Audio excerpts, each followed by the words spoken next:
I have literally no qualms with asking people what they make. And I think that when women aren't willing to, we're actually holding each other back. This is what we're going to talk about. What you should pay yourself at every single stage of your company. The uncomfortable truth about founder compensation in the first 3 years and how difficult it can be. How to diversify your income during that entire period. So you're finally paying yourself a bit of money. Congratulations. How are you a founder and driving that car or going on these holidays? Don't believe everything you see on Instagram. It's their job to make shit look that way. I did a ton of those for free, not realizing you should be getting paid for your time. You are adding value.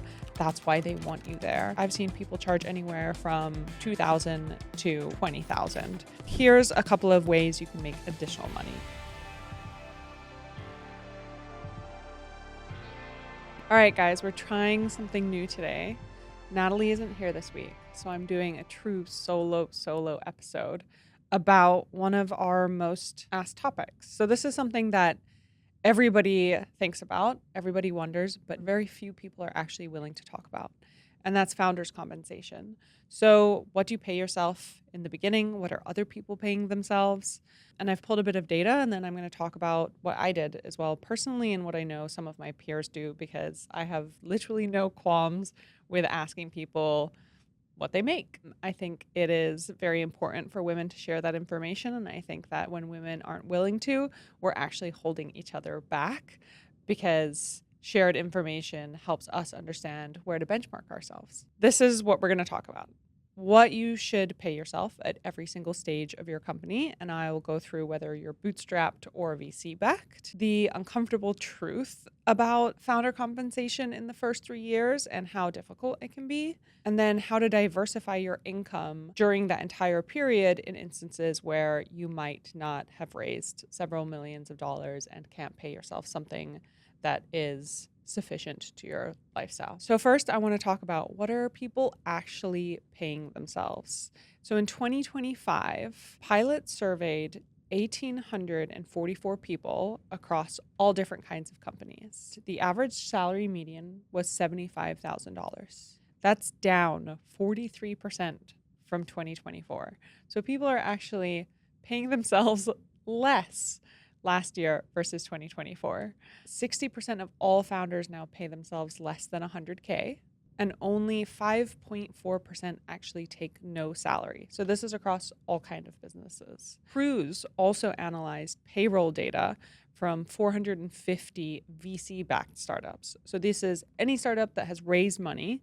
The average salary was $161,000, very different from the $75,000, which makes sense. It's actually up from 2024, which was 141,000. Seed stage was at about 147, Series A 203, and Series B 214. So that's just some like data benchmarks if you're looking for the pure data elements. And why such a big difference in the numbers? Well, in some instances, you're talking about a bootstrap company that might not be generating revenue and definitely can't pay itself. And in other instances, they're VC backed. So they have money from the start. And I would say VCs definitely motivate you to pay yourself a salary because they don't want to see you burn out. Another thing I want to talk about is there a gender gap in what female versus male founders are paying themselves? There is. I will say it's narrowing, which is great. I think that's probably due to more conversation, being able to see the data in these benchmarks, and also just people having an awareness of what one another is paying themselves. So in 2024, women paid themselves 14 grand less than men paid themselves. This is annually. And in 2025, it decreased a little bit to 11 grand. So it is narrowing, though slowly, and there is still a gap, though I would say it's not massively dramatic. So if you are a female founder, this is your reminder to pay yourself what you are worth.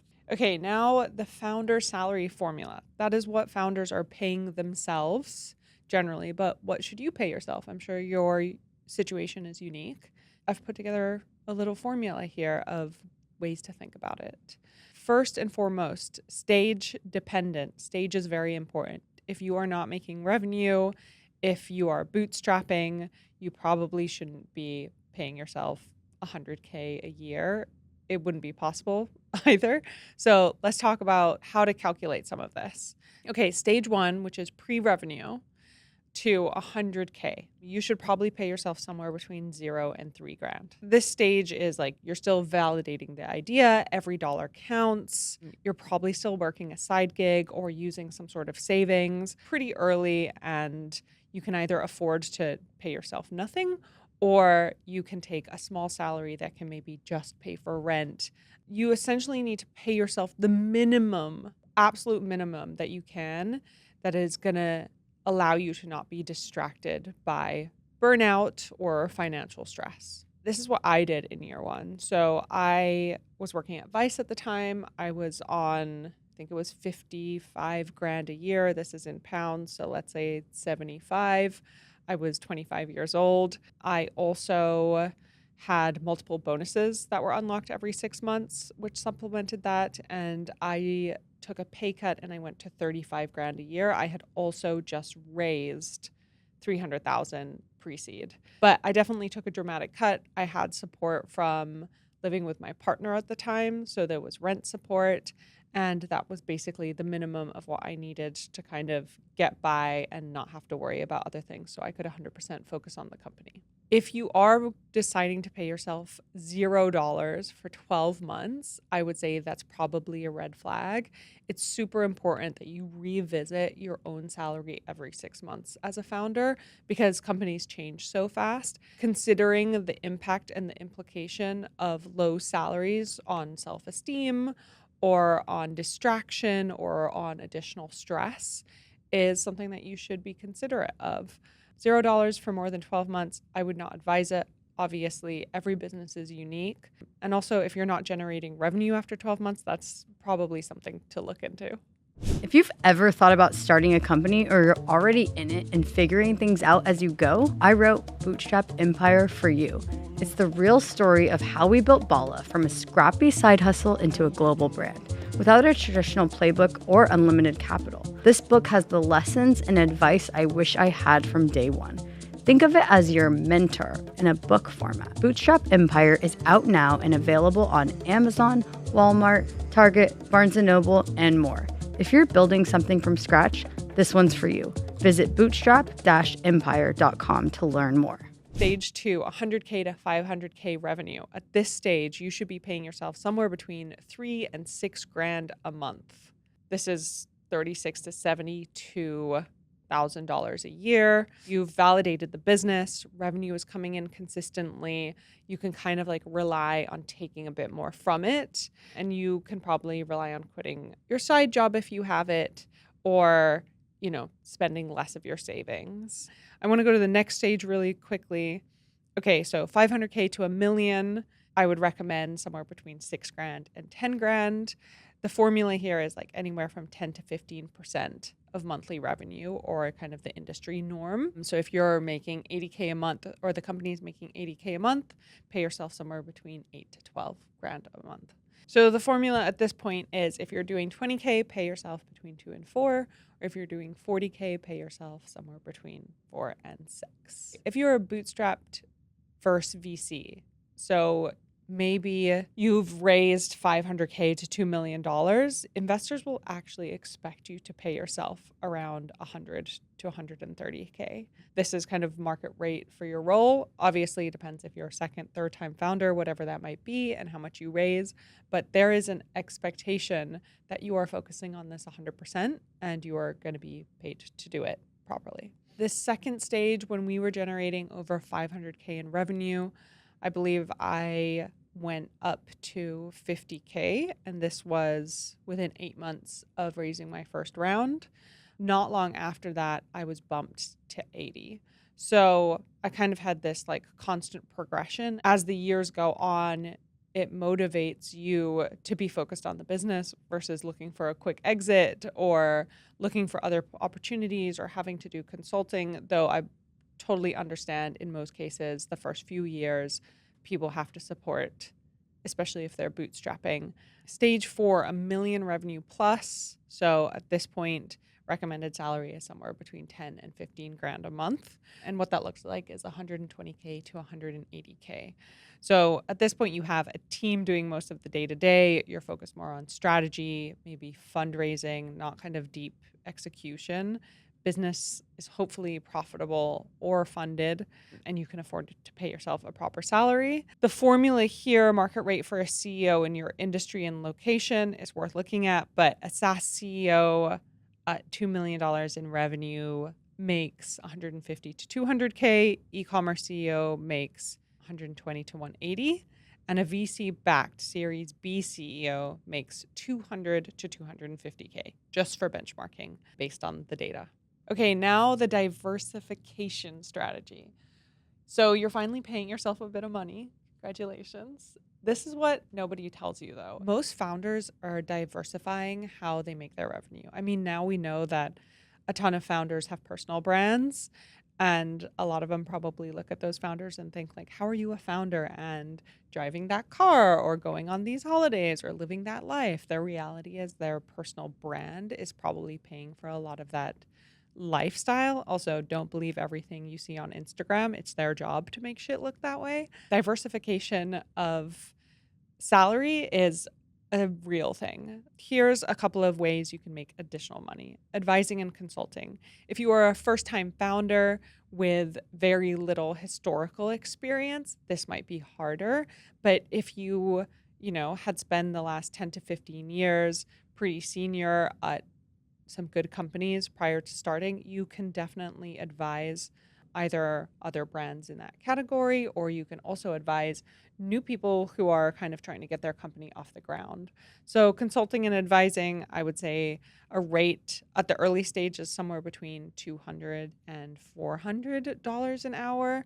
And that can go up to anywhere from like 5 to 10 grand retainers, so on and so forth. I mean, you will know your experience and your worth. Consulting and advising is a really easy way to kind of keep energized, get a little bit of extra cash, and also keep speaking to other companies in the instances when you might be like a solo one-man band in the beginning. Okay, revenue stream number 2, speaking gigs. I did a ton of these in the beginning for free because I was like, oh, everyone I speak to is a potential audience. Many of your peers on that panel are getting paid. So it's always worth asking the question, like, what is the budget for speakers? Most of the time, the person putting on the event is making money. They're selling tickets. It might be a big brand like Facebook. I did a fuck ton of those for free, not realizing you should be getting paid for your time. You are adding value. That's why they want you there. So charge for speaking gigs. You can really establish yourself as a speaker just by going to a few in the beginning, making sure you make content about it. And then for a speaking gig, I've seen people charge anywhere from $2,000 to $20,000. Obviously, it depends on the space, what you're talking about, and the extent that you are a kind of industry leader in it. But always worth asking if there's budget for a speaking gig.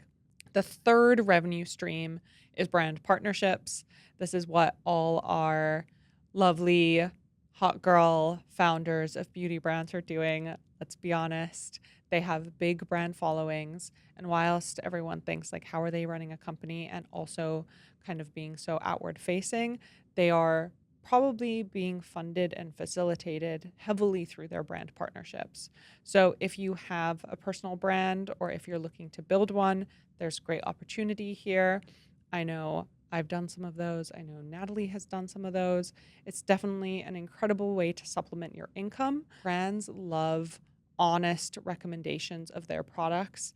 It's a great referral for them, and it never hurts to kind of reach out, try to get a connection, and talk about whether you could do a LinkedIn post, an Instagram post, following dependent. Another one is actually one of our sponsors, D2C MVP. So if you're C-suite and above either a big brand or your business is at a generally large size, you can join there, and other smaller companies who are building SaaS tools will come and pay you for advice. Both Natalie and I use Intro. You can make a profile on your own. It is a great way to offer paid advice to people without having to talk about the money element. Someone can book you and you pick what your rate is for 15, 30, 45 minutes of advice giving. Revenue stream number 4 is digital products. For example, we have our hot takes, big stakes fundraising spreadsheet, which is all the slides you need to make an amazing deck and how to think about it and how investors think about it. That could have been a paid digital product. So I could say like, okay, I've raised $10 million. I've gone through the ringer quite a few fucking times.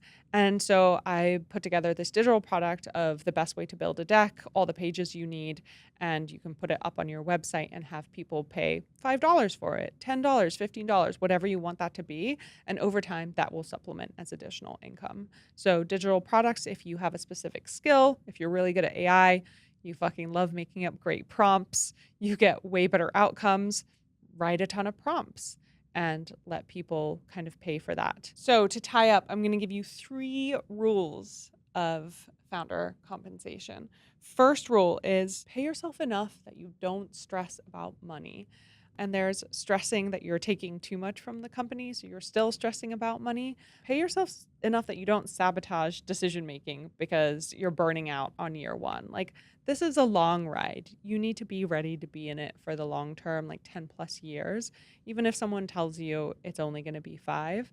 And paying yourself is a really big element of that. The second rule is revisit salary every 6 months. Companies change so fast.